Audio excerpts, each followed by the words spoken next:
साल 1922 की, जब एक 15 साल के लड़के का एक ऑटो वर्कशॉप में पहला दिन था। ये वर्कशॉप जापान के शहर टोक्यो में थी।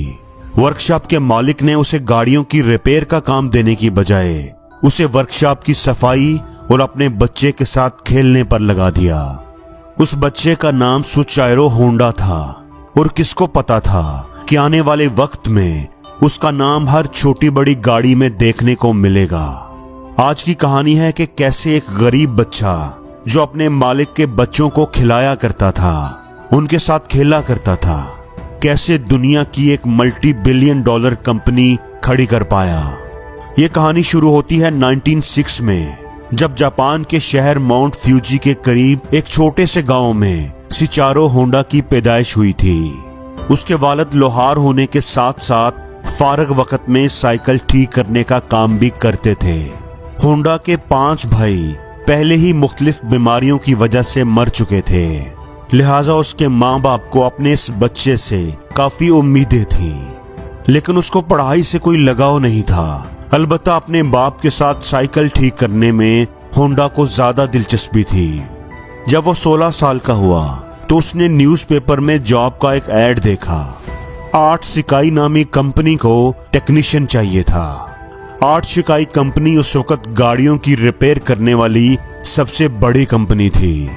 होंडा ने कंपनी को जॉब के लिए लेटर लिखा और उसकी खुशकिस्मती थी कि वहां से उसे ऑफर लेटर भी आ गया। यही वो टाइम था जब होंडा अपना घर और स्कूल छोड़कर कमाने की आस लगाए टोक्यो रवाना हो गया। होंडा का ख्वाब तो तब टूटा था जब वो टोक्यो में आर्ट शिकाई पहुंच गया था, क्योंकि कंपनी के मालिक ने होंडा को काम सिखाने की बजाय उसे सफाई सुथराई का काम करवाना शुरू कर दिया और यहाँ तक कि उसे बेबी सिटिंग पर भी लगा दिया था। होंडा बेचारा करता तो क्या करता, एक तरफ वो अपना घर और अपने माँ बाप को छोड़कर निकला था, वो माँ बाप जिसको इससे बड़ी उम्मीदें थी, और दूसरी तरफ उससे फालतू काम करवाए जा रहे थे। उसको वापस अपने गांव जाने में भी शर्म आ रही थी, क्योंकि वो अपने वालिदैन को फेस करने की हिम्मत नहीं कर पा रहा था। यही वजह थी कि वो अगले कई महीनों तक वर्कशॉप की सफाई में जुटा रहा। कुछ ही महीनों के बाद आर्ट शिकाई के मालिक ने होंडा से वर्कशॉप का काम भी लेना शुरू कर दिया। होंडा को उस काम में शुरू से ही बहुत इंटरेस्ट था, इसलिए वो चीजों को आसानी से समझ जाता था। चंद ही महीनों में वो हर तरह की गाड़ी और उनके पार्ट्स के बारे में काफी कुछ जान चुका था। इस दौरान आर्ट शिकाई ने 2 स्पोर्ट्स कार भी बनाई, जिसमें पहली गाड़ी आर्ट डैमलर और दूसरी कर्टिस थी।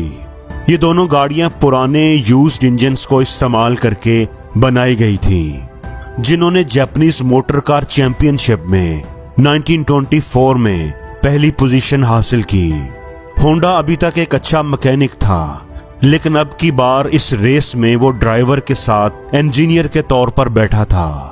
यही वो इवेंट था जिसके बाद सुचाइरो होंडा ने स्पोर्ट्स मोटर को अपना ओढ़ना बिछोना बना लिया।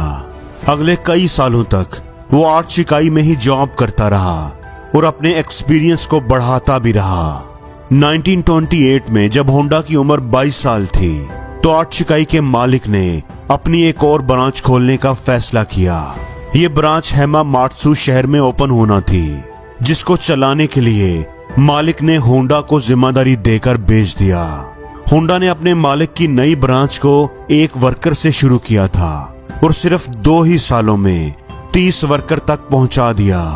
अब वो एक ब्रिलियंट मैकेनिक और रेसिंग ड्राइवर भी बन चुका था। उसने अपनी महारत का फायदा उठाते हुए अपने मालिक के लिए एक स्पोर्ट्स कार भी डिजाइन की। ये गाड़ी 120 किलोमीटर की रफ्तार से चल सकती थी, जिसने पुराने सारे रिकॉर्ड्स तोड़ दिए थे, और ये रिकॉर्ड अगले 20 सालों तक जापान का हाईएस्ट रिकॉर्ड बना रहा।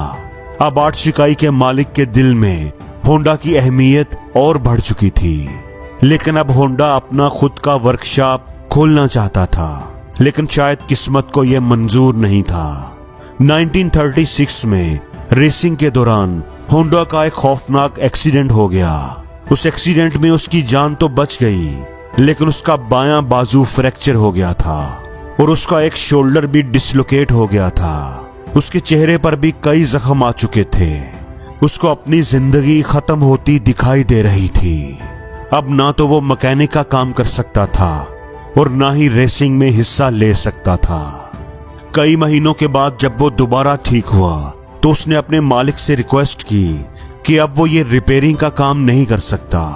उसने ये आइडिया पेश किया कि क्यों ना वो स्पेयर पार्ट्स बनाने के लिए एक अलग कंपनी शुरू करे, लेकिन उसके मालिक ने होंडा का ये आइडिया फौरन रिजेक्ट कर दिया, क्योंकि उनकी कंपनी ऑलरेडी बहुत प्रॉफिट में चल रही थी। उनका बिजनेस बहुत अच्छा जा रहा था और वो कोई भी रिस्क नहीं लेना चाह रहे थे। इस पर होंडा ने ये फैसला किया कि पार्ट्स मैन्युफैक्चरिंग की कंपनी वो अकेले ही खोलेगा। 1936 में 30 साल की उम्र में उसने अपने एक दोस्त के साथ मिलकर टोकाई सेकी हैवी इंडस्ट्री खोली। कंपनी को तो वो खोल चुके थे, पर होंडा के पास उसको चलाने के लिए पैसे नहीं थे। वो दिन भर आर्ट शिकाई में काम करता था और रात में अपनी नई कंपनी के लिए खुद इंजन पिस्टन बनाने की कोशिश करता था। अगले कई महीनों तक वो इसी रूटीन पर चलता रहा, लेकिन उसको कोई कामयाबी न मिल सकी। उल्टा वो लगातार शिफ्ट लगा लगा कर कमजोर हो चुका था। एक के बाद एक नाकामी उसका रास्ता रोके बैठी थी। तभी उसने मेटल एनर्जी में महारत हासिल करने के लिए एक यूनिवर्सिटी में एडमिशन ले लिया। 1939 में 3 सालों की लगातार मेहनत करने के बाद आखिरकार वो एक पिस्टन बनाने में कामयाब हो ही गया। अब उसने आर्ट शिकाई की जॉब छोड़ दी और फुल टाइम पिस्टन बनाने में लग गया। पर उसको मालूम ही नहीं था कि उसके बनाए हुए पिस्टन में कई फॉल्ट्स मौजूद हैं। उसने टोयोटा कंपनी को अपने पिस्टन्स ऑफर किए तो टोयोटा ने 50 में से 47 डिजाइन्स रिजेक्ट कर दिए। ये खबर होंडा पर बिजली बनकर गिरी, क्योंकि उसके पास वापसी का भी कोई रास्ता नहीं था। उसने मुख्तलिफ कंपनियों की रिक्वायरमेंट्स को समझने के लिए पूरे जापान के दौरे लगाना शुरू कर दिए। वो अलग अलग फैक्ट्रीज में गया, कार मैन्युफैक्चरर से मिला। अगले कई साल उसने मार्केट को समझने में लगा दिए और उसके बाद होंडा ने एक बार फिर से नया पिस्टन बनाया। अब की बार ये पिस्टन सारी कंपनीज के क्वालिटी कंट्रोल को पास कर चुका था। उसको धड़ाधड़ ऑर्डर्स मिलना शुरू हो गए और एक बार फिर से होंडा को अपने ख्वाब पूरे होते दिखाई दे रहे थे। उसने ऑर्डर्स को पूरा करने के लिए उसकी कंपनी ने 2000 वर्कर्स को भी हायर कर लिया। लेकिन किसको मालूम था कि होंडा की ये खुशी सिर्फ चंद महीनों की मेहमान थी। 1941 में जापान वर्ल्ड वॉर 2 में कूद गया और मिनिस्ट्री ने कई जापानीज कंपनीज को अपने कंट्रोल में ले लिया, जिसमें एक कंपनी सोचाइरो होंडा की भी थी। होंडा को डाउनग्रेड करके उस कंपनी का सीनियर मैनेजिंग डायरेक्टर बना दिया गया और चीजें तब मजीद खराब हो गईं जब कंपनी के वर्कर्स को मिलिट्री सर्विस में लगा दिया गया। अगले 3 साल इंतहाई मुश्किल में गुजरे, लेकिन 1944 में एक वाकया हुआ जिसने होंडा की उम्मीदों पर पूरी तरह पानी फेर दिया। एयर रेड के दौरान एक मिसाइल सीधा होंडा की फैक्ट्री पर आ लगा। पूरे मुल्क के हालात बद से बदतर होते जा रहे थे। जापान जंग हारता हुआ दिखाई दे रहा था। फिर 1945 में 2 न्यूक्लियर अटैक्स हुए जिसने जापान की सिरे से कमर ही तोड़ डाली। उस वाक़े के बाद जापान ने अमेरिका के सामने सरेंडर कर लिया। जंग तो अब खत्म हो चुकी थी, लेकिन होंडा अपना सब कुछ खो बैठा था। उसने अपने बचे कुचे एसेट्स टोयोटा के आगे बेच दिए और एक बार फिर से जॉबलेस होकर बैठ गया। ये हालत सिर्फ होंडा के साथ ही नहीं थी, बल्कि पूरा जापान ही बड़े क्राइसिस से गुजर रहा था। इकोनॉमी मेल्ट हो रही थी, खुराक की शदीद किल्लत थी और महंगाई ने सबकी कमर तोड़ रखी थी। पब्लिक ट्रांसपोर्ट का मिलना भी इंतहाई मुश्किल था, क्योंकि जापान में पेट्रोल भी नायाब हो चुका था। इसी दौरान होंडा को जापानीज एम्पीरियल आर्मी का एक छोटा सा इंजन मिला, जिससे वो वायरलेस रेडियो चलाया करते थे। अपनी आदत से मजबूर होकर होंडा को एक आइडिया आया। उसने सोचा कि क्यों ना इस इंजन को साइकिल में लगाकर अपनी ट्रांसपोर्ट का मसला हल किया जाए। उससे ट्रांसपोर्ट आसान भी हो जाएगी और सस्ती भी पड़ेगी, क्योंकि उस दौर में पहले ही लोग महंगाई की वजह से परेशान थे। तो जब उन्होंने यही इंजन एक साइकिल पर लगा देखा तो सबको ये आइडिया बहुत अच्छा लगा।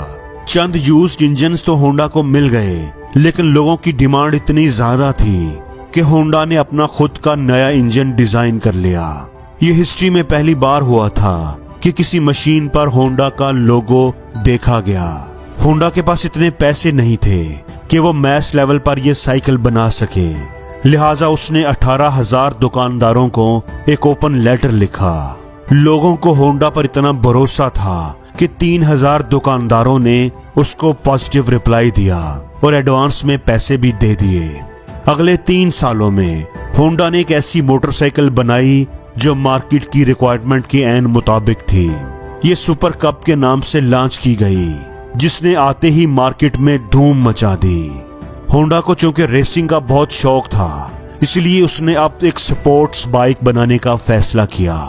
वो मुख्तलिफ बाइक रेसेस में जाता और जीतने वाली बाइक्स की खास फीचर्स नोट डाउन करता जाता।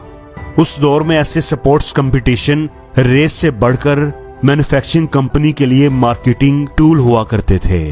चंद सालों में होंडा की पहली स्पोर्ट्स बाइक लॉन्च की गई, जिसने 1962 में इंटरनेशनल रेसिंग कंपटीशन में पहली पोजीशन हासिल की। उस रेस ने होंडा का नाम पूरी दुनिया में फेमस कर दिया। 1960s में होंडा दुनिया की सबसे बड़ी मोटरसाइकिल मैन्युफैक्चरिंग कंपनी बन चुकी थी और 1968 में ये 1 करोड़ यूनिट सेल कर चुके थे।